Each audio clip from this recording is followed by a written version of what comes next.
SketchUp कोर्सबद्दल माहिती.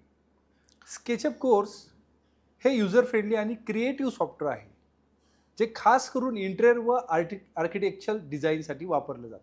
यामध्ये fast modelling, library आणि प्रेझेंटेशन फीचर्स दिले जातात.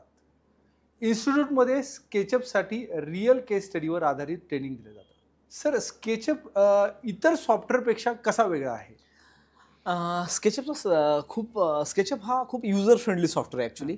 त्याचा जो UGI दिलेला आहे अशा पद्धतीने डिझाईन केला आहे की कोणीही एकदा जरी पाहिलं त्याला तर तो खूप इझिली लक्षात येण्यासारखा आहे. हां. खूप युजर फ्रेंडली आहे. त्यात लिमिटेड कमांड्स आहेत, ज्या लिमिटेड कमांड्स वापरून तुम्ही खूप एन्हान्स इफेक्ट देऊ शकता, चांगले इफेक्ट्स अचीव करू शकता. तर जर तुम्ही स्केचअपमध्ये पाहिलं तर ऑटोकॅडमधला कसं आहे की ऑटोकॅडचा हा जो प्लॅन आहे तो तुम्ही स्केचअपमध्ये घेता आणि त्याला 3D करता. बट कधी कधी असं होतं की आमच्याकडे काहीच नाही बाबा, आमच्याकडे ऑटोकॅड प्लॅन नाही आहे, मग तुम्हीच त्याचं 3D बनवून द्या. सो गरजेचं नाही की ऑटोकॅडमध्येच तुम्ही प्लॅन बनवावं. तुम्ही स्केचअपमध्ये पण डिरेक्टली प्लॅन बनवू शकता आणि स्केचअपमध्ये बनवलेल्या प्लॅनला 3D करून त्याच्यामध्ये सुद्धा व्हिज्युअलायझेशनचा पूर्ण पार्ट दिलेला आहे की मटेरियल कसं टाकायचं आहे, त्यामध्ये त्याचे वेगवेगळे डिझाईन्स कसे करायचे आहेत, त्यामध्ये लाइटिंग कुठून येणार आहे, त्याचे मटेरियल फिनिशेस असे असतील तर त्याचं रिफ्लेक्शन कसं असू शकतं, ह्या सगळ्या गोष्टींचं कंट्रोल तुम्हाला स्केचअपमध्ये मायक्रो लेवलच्या एक्झॅक्टली. तर त्यामध्ये सुद्धा रेंडरिंग होते. आता जर जनरली बऱ्याचशा स्टुडंट्सला पडणारा प्रश्नही मी तुम्हाला इथे डिस्कस करू इच्छितो की सर मग स्केचअप आणि मॅक्समध्ये दोन्हीमध्ये पण 3D होतं, मग आम्ही दोन्ही पण करू का, किंवा मला दोन्ही पण करण्याची गरज आहे का?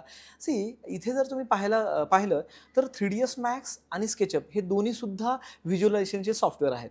बट स्केचअपमध्ये जे काम होतं आणि 3ds मॅक्समध्ये जे काम होतं त्यामध्ये थोडंसं मायनर असं एक लिमिटेशन्स आहेत. आता स्केचअपमध्ये खूप सारे प्लगिन्स आहेत जे यूज केल्यानंतर तुम्हाला त्याचे जे अचीव रिझल्ट्स, म्हणजे तुम्हाला जे एक्सपेक्टेड रिझल्ट आहेत ते तुम्हाला अचीव होऊ शकतात. बट मॅक्समध्ये कसं आहे की मॅक्समध्ये ऑलरेडी तुम्हाला खूप सारे असे कमांड्स दिलेले आहेत किंवा असे इनबिल्ट टूल्स आहेत ज्याचा यूज करून तुम्हाला खूप चांगल्या पद्धतीने किंवा जसा पाहिजे तसा इफेक्ट आणता येतो. बट आता मग मॅक्स आणि स्केचअपमध्ये फरक काय? तर स्केचअपमध्ये जर तुम्ही काम करायला गेलात तर स्केचअपमधल्या कामाला थोडे कमी लिमिटेड कमांड्स असल्यामुळे पटापट काम होतं. समजा एखादा क्लायंट आला की बाबा माझं असं रूम आहे, मला तेवढं रूम लगेच बनवून दाखव, तर त्यांना आपण डिरेक्टली म्हणू शकतो चला बसा तुम्ही माझ्या शेजारी, मी पट तुमच्या समोरच करून दाखवतो, म्हणजे आपल्या समोरच त्या सगळ्या गोष्टी फायनल होऊन जातील. तर त्यावेळेस तुम्ही त्यांना पटकन स्केचअपमध्ये हा डेमो देऊ शकता. बट जर तुम्ही मॅक्स जर पाहिलं तर मॅक्समध्ये थोडासा टाइम लागतो. बट एकदा जर तुम्ही मॅक्समध्ये एक त्यात जर तुम्ही स्किल अचीव केलं, मॅक्समध्ये जर तुम्हाला खूप चांगल्या पद्धतीनं प्रॅक्टिस करून तुम्ही जर ते स्किल अचीव केलं तर तुम्ही मॅक्समध्ये सुद्धा तेवढ्याच फास्ट पद्धतीनं काम करू शकता जेवढं स्केचअपमध्ये आहे. फक्त स्केचअपमध्ये थोड्या कमांड्स कमी असल्यामुळे तो थोडा युजर फ्रेंडली आणि इझी वाटतो. मॅक्समध्ये थोड्याशा जास्त कमांड आहेत ज्याच्यामुळे मॅक्समध्ये थोडंसं स्टुडंट्स वाटतं की बाबा हा मला जमेल की नाही, हा खूपच हेवी आहे. पण असं काहीच नाही. काही आमच्याकडे खूप ट्रिक्स आहेत ज्यामध्ये आम्ही पहिल्या 3-4 दिवसामध्येच या ट्रिक्स करून घेतो जेणेकरून सॉफ्टवेअर खूप इझी वाटायला लागतं. 3ds मॅक्स सुद्धा. तर 3ds मॅक्समध्ये तुम्ही चांगल्या पद्धतीचं लाइटिंग करू शकता, चांगल्या पद्धतीचं रेंडर क्वालिटीज येऊ शकता, त्यामध्ये खूप जास्त ॲडव्हान्स ऑप्शन्स आहेत. स्केचअपमध्ये थोडेसे कमी आहेत. बट स्केचअपमध्ये आता काय होतं, बऱ्याचशा वेळेस आजकाल तुम्ही जर बघाल तर क्लायंट घोड्यावरतीच बसलेला आहे की मला रेंडर, म्हणजे मी आज सकाळी तुम्हाला जर फाईल दिली तर तुम्ही रात्रीपर्यंत मला द्याल का, कसं पॉसिबल आहे? सो अशा वेळेस जेव्हा असे क्लायंट्स येतात की ज्यांना खूप फास्ट फॉर्ममध्ये त्यांना रेंडर आउटपुट्स वगैरे हवे असतात, तर त्यावेळेस तुम्ही नक्कीच स्केचअप यूज करा, जेणेकरून तुमचं एफर्ट्सही वाचतील आणि क्लायंटचंही सॅटिस्फॅक्शन होईल. बिकॉज क्लायंटलाही लिमिटेड टाईममध्ये सगळ्या गोष्टी हव्या असतात. सो तेव्हा तुम्ही स्केचअप नक्कीच वापरू शकता. बट कधी कधी काय होतं की क्लायंट म्हणतो की बाबा माझ्याकडे टाइम फ्रेम पण आहे आणि मी जास्त पे करायला पण तयार आहे. बट जेव्हा आपण ह्या गोष्टी बघतो की लाईक पे कसं असू शकतं, तर रिलेटेड टू टाइम, की लाईक जेवढा टाइम कन्झ्युम करता एखादी गोष्ट त्याला तो तेवढा त्या हिशोबानं त्या प्रोपोर्शनमध्ये तुम्हाला पैसे पे करावे लागतात.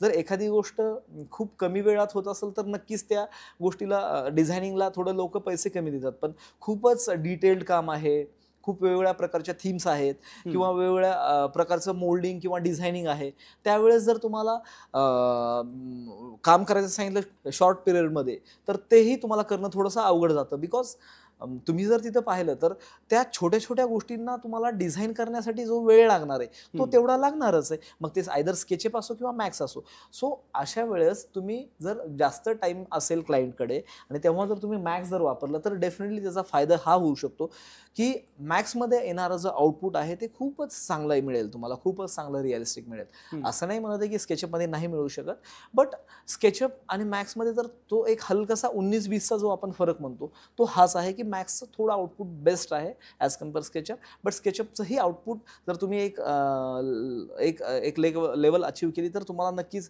त्याचंही आउटपुट चांगलंच मिळणार आहे. तर आणि ही जी इंटिरियरची फील्ड आहे या फील्डमध्ये जेव्हा मी एखाद्या क्लायंटला भेटायला जातोय तर तो क्लायंट अननोन असतो आपल्यासाठी, तर त्याला तेव्हा तुम्हाला प्रेझेंटेशन द्यायचं आहे. ते जर प्रेझेंटेशन तुम्ही 3D मध्ये रेंडर केलेल्या 3ds मॅक्समध्ये रेंडर केलेल्या व्ह्यूजनं जर दिलं तर डेफिनेटली त्याचा तुम्हाला फायदा मिळू शकतो. कारण की जर तो म्हटला की अरे अशा पद्धतीनं लाईट होणार आहे किंवा अशा पद्धतीचे मटेरियल तुम्ही वापरणार आहेत, अरे हे तर खूपच सुंदर दिसतंय, सो प्रेझेंटेशन तुमचं खूप चांगलं होऊ शकतं 3ds मॅक्स आणि मॅक्समध्ये ॲज कम्पेअर स्केचअप. आणि जर तुम्हाला स्केचअपमध्ये सुद्धा जर तेवढा चांगला वेळ मिळाला तर स्केचअपमध्ये सुद्धा तेवढा अचीव करू शकता. सो रादर तुम्ही 3ds मॅक्स आणि स्केचअपचं कंपॅरिझन करण्यापेक्षा हे दोन्ही सॉफ्टवेअर दोघांच्या ठिकाणी खूप बेस्ट आहे टाईम आणि कॉस्टिंगच्या वाईज. सो दोन्ही सॉफ्टवेअर जर तुम्ही केले तर कंपनीमध्ये जेवढे तुम्ही मल्टी सॉफ्टवेअर हँड्स ऑन असाल तर तेवढा तुम्हाला त्याचा नक्कीच बेनिफिट होऊ शकतो. ओके. सो हे दोन्ही सॉफ्टवेअर तुम्ही अशा पद्धतीने वापरले तर तुम्हाला तुमचं जे काम आहे किंवा तुमचे जे प्रोजेक्ट्स आहेत ते खूप चांगल्या पद्धतीने तुम्हाला प्रेझेंट करता येतील. स्केचअपमध्ये 3D मॉडेलिंग शिकवताना कोणत्या कोणत्या ॲप्लिकेशनवर भर दिला जातो? जसं तुम्हाला मी म्हटलं होतं की स्केचअपमध्ये सुद्धा हे 5 मॉड्यूल आपल्याला मिळतात. मॉडेलिंग आहे, मटेरियल आहे, लाइटिंग आहे, टेक्स्चरिंग आहे, रेंडरिंग आहे, त्यामध्ये पण वॉक थ्रू आहे. तर ह्या सगळ्या गोष्टी आम्ही इन डिटेल शिकवतो, बेसिकपासनं रादर सॉफ्टवेअर स्टार्ट करण्यापासून आम्ही शिकवतो सगळ्या गोष्टी की कशा पद्धतीनं सॉफ्टवेअर स्टार्ट करायला पाहिजे. कारण की आम्ही मागे बरेच असे प्रिव्हियस एक्सपिरियन्स आहेत की स्टुडंट्सनं कुठेतरी ॲडमिशन घेतलेलं असतं डिग्री कोर्ससाठी आणि ते डिग्री कोर्स होईपर्यंत त्यांच्या गोष्टी लक्षात येतात की अरे इथे तर काहीच होणार नाही आहे किंवा मला इथे जॉब ऑपॉर्च्युनिटीज खूप कमी आहेत किंवा मी जे एम ठेवलं होतं त्या एमनुसार याच्यामध्ये त्यामध्ये जे सॅलरीज आहेत किंवा जे कमर्शियल्स आहेत ते खूपच कमी आहेत किंवा खूपच हार्डवर्किंग आहे किंवा ती क्रिएटिव्ह फील्ड नाही आहे. तर अशा वेळेस बरेचसे नॉन टेक्निकल स्टुडंट सुद्धा आमच्याकडे शिकायला येतात, ज्यामध्ये आम्ही त्यांना तेही शिकू शकतात. काही टेक्निकली गरजेचं नाहीये. त्यांना काही स्टुडंट्स तर असे होते की त्यांना कम्प्युटरचा सी पण माहित नव्हता. आम्ही त्यांना कम्प्युटर कसं स्टार्ट करायचं तिथपासनं ऑटोकॅडचा फ्री डेमो दिला, 3ds मॅक्सचा फ्री डेमो दिला, स्केचअपचा फ्री डेमो दिला.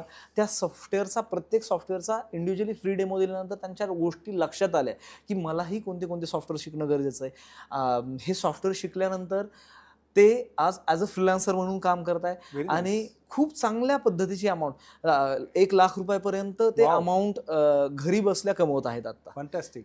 म्हणजे फ्रीलान्सिंग सुद्धा एक चांगला खूपच करिअर ऑप्शन होऊ शकतो हे सॉफ्टवेअर शिकल्यानंतर. अच्छा. येस. आणि हा कोर्स केल्यानंतर मग काय काय संधी काय काय आहेत पुढे तुम्ही आर्किटेक्चरल किंवा इंटिरियरच्या फर्ममध्ये जॉईन होऊ शकता. इव्हन सिव्हिलच्या फर्ममध्ये सुद्धा, जिथे तुम्हाला डिझायनिंगमध्ये जॉब मिळू शकतो, काम मिळू शकतं, व्हिज्युअलायझेशनमध्ये काम मिळू शकतं. तर ह्या सगळ्या गोष्टी प्लस ऑटोकॅड जर तुम्हाला येत असेल तर वर्किंग ड्रॉइंग्स बनवून ते वर्किंग ड्रॉइंग्स ॲट ॲक्च्युअलमध्ये खरंच व्यवस्थित उतरत आहेत की नाहीत ह्या सगळ्या गोष्टी तुम्ही बघू शकता. सो इंटिरियर, आर्किटेक्चर आणि सिव्हिल ह्या तिन्ही फील्डमध्ये तुम्हाला याचा यूज होऊ शकतो. सर, विद्यार्थ्यांना लाईव्ह प्रोजेक्टवर काम करण्याची संधी मिळते का? अगदीच सर. मी तुम्हाला जसं सांगितलं होतं की तुम्ही जोपर्यंत प्रॅक्टिकली बघणार नाहीयेत तोपर्यंत तुम्हाला काहीही कळणार नाही. अच्छा. मी इथं प्लायवूड लावणार आहे, इथं मी जिप्सन शीट लावणार आहे, ठीक आहे लावणार आहे, बट ती कशावरती होल्ड करणार आहात तुम्ही, त्याला पकडण्यासाठी काय काय गोष्टी वापरणार आहात, त्याचं मटेरियल काय असणार आहे, मग त्या मटेरियलची स्पेसिंग काय असणार आहे, किंवा काय डिस्टन्सवरती तुम्हाला बार किंवा चॅनल्स लावावे लागतील, ते कशा पद्धतीनं फिट करायचे, ह्या गोष्टी जोपर्यंत तुम्ही साईटवरती बघत नाहीत तोपर्यंत तुम्हाला कळणार नाही. आता जसं बऱ्याचशा वेळेस आम्ही हाही प्रॉब्लेम पाहिला की स्टुडंट्स 3ds मॅक्स किंवा ऑटोकॅड शिकतात, त्यांना लाईन्स वगैरे ड्रॉ करायला जमतं, 3D बनवायला जमतं, बट बाबा हे कसं ॲक्च्युअलमध्ये एक्झिक्यूट होऊ शकतं, हे जेव्हा त्यांना आम्ही प्रश्न विचारतो तेव्हा त्यांना बऱ्याचशा वेळेस प्रॉब्लेम होतो की अरे बाबा हे मी बनवलंय पण मला हे कसं तयार होईल हे नाही माहीत बाबा. मग ह्या गोष्टी माहीत होण्यासाठी किंवा खरंच मी जे बनवत आहे ते तयार होऊ शकतं की नाही, किंवा ते त्या बजेटमध्ये बसू शकतं की नाही, ह्या गोष्टी समजण्यासाठी आम्ही स्टुडंट्सला ऑनसाईट घेऊन जातो की बाबा हे सिलिंग आहे, हे सिलिंग कशा पद्धतीनं बनतं, हे सिलिंग बनवण्याआधी काय काय गोष्टी कराव्या लागतात, किंवा हा टी व्ही युनिट आहे, टी व्ही युनिट अशा पद्धतीनं बनवायचं असेल तर ह्या टी व्ही युनिटसाठी आपल्याला मग काय काय लेवल्स ठेवावं लागतात, बॉक्स पॅनलिंग काय असतं, झिरो पॅनलिंग काय असतं, जे आपले मटेरियल्स आहेत की डेकोरेटिव्ह मटेरियल्स ज्यामध्ये मार्बल शीट्स असू शकतात किंवा लुअर्स असू शकतात, हे कशा पद्धतीनं आपण तिथे प्लेस करणार, ते प्लेस करत असताना त्यासाठी प्लेस करताना आपण ते काय वापरून प्लेस करायचं, ह्या सगळ्या छोट्यातली छोट्या गोष्टीचा, किंवा मग आपण वॉर्डरोब बनवत आहोत तर वॉर्डरोबच्या मागे आपण 8 mm प्लाय लावायचा की 12 mm प्लाय लावायचा, ह्या सगळ्या, आणि कुठे कोणता खिळा लागणार आहे किंवा स्क्रू लागणार आहे, ह्या छोट्यातली छोट्या गोष्टीचं सुद्धा आम्ही नॉलेज त्यांना देतो, जेणेकरून त्यांना परत पुढे अडचण नाही होणार की नाही हे असं नसतं. बऱ्याचशा वेळेस इंडस्ट्रीमध्ये असंही होतं की नवीन इंटिरियर डिझायनर आलेले असतात, ते कोणीतरी कार्पेंटरला हाताखाली धरतात की हां हे आम्हाला बनवून द्या, मग तो कार्पेंटर म्हणतो जा हे एवढं घेऊन या तेवढं घेऊन या, खरंच ते एवढ्या गोष्टी लागतात का, किंवा तेवढं पर्टिक्युलर काम करण्यासाठी काय काय लागणं गरजेचं आहे, ह्या सगळ्या गोष्टीचंही नॉलेज येणं गरजेचं आहे की बाबा एक लॅमिनेटची शीट लावायची जर असेल तर तुम्हाला त्याच्यासाठी किती फेविकॉल लागू शकतो, किंवा ते कशा पद्धतीने इन्स्टॉलेशन असू शकतं, बबल्स न येण्यासाठी काय करावं लागतं, किंवा फेविकॉलचे टाईप्स आहेत, आता नवीन डिफरंट प्रकारचे फेविकॉल पण मार्केटमध्ये आहेत, म्हणजे फेविकॉल इन द सेन्स ॲडेसिव्ह म्हणायचे मला, फेविकॉल सारखेच वेगवेगळे ब्रँड्स पण आहेत, तर हे ब्रँड्स कोणत्या सीझनमध्ये कोणते वापरले तर प्रिफरेबल होतील, ह्या सगळ्या गोष्टी आम्ही त्यांना डिटेलमध्ये एक्सप्लेन करतो. Very nice. इंडस्ट्रीतील तज्ज्ञांकडून मार्गदर्शन किंवा नेटवर्किंगसाठी संधी कशा मिळतात? आता काय आहे, आम्ही 2013-14 पासून प्रोफेशनली याच्यामध्ये काम करत आहोत. आम्ही 10,000+ स्टुडंट्स इथे शिकवलेले आहेत. तर 10,000+ स्टुडंट्स हे 2013-14 पासून शिकवल्यामुळे ते आता खूप चांगल्या हुद्द्यावर पण पोहोचले आहेत.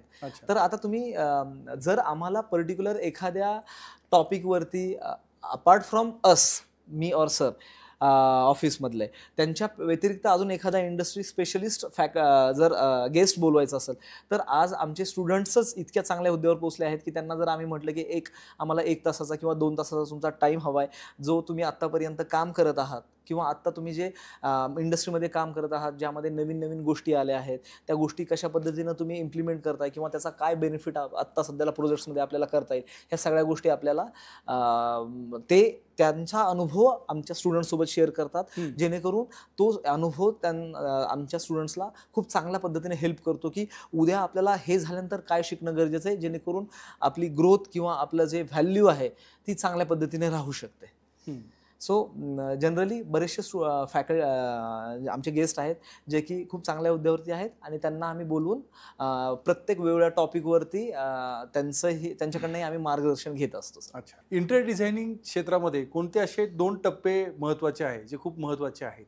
आता इंटिरियरमध्ये ॲक्च्युली काय झालं आहे, जर तुम्ही पाहायला गेलं पहिले मागचे 10 वर्षापूर्वी इंटिरियर डिझायनर आणि आत्ताचे इंटिरियर डिझायनर, पहिल्यांदा जे इंटिरियर डिझायनर होते त्यांना प्रचंड काम होतं, म्हणजे त्यांच्या कॉलेजमध्येच त्यांना जे सॉफ्टवेअर एवढे नव्हते जेवढे आत्ता सॉफ्टवेअर इझिली कोणी पण शिकून जाते.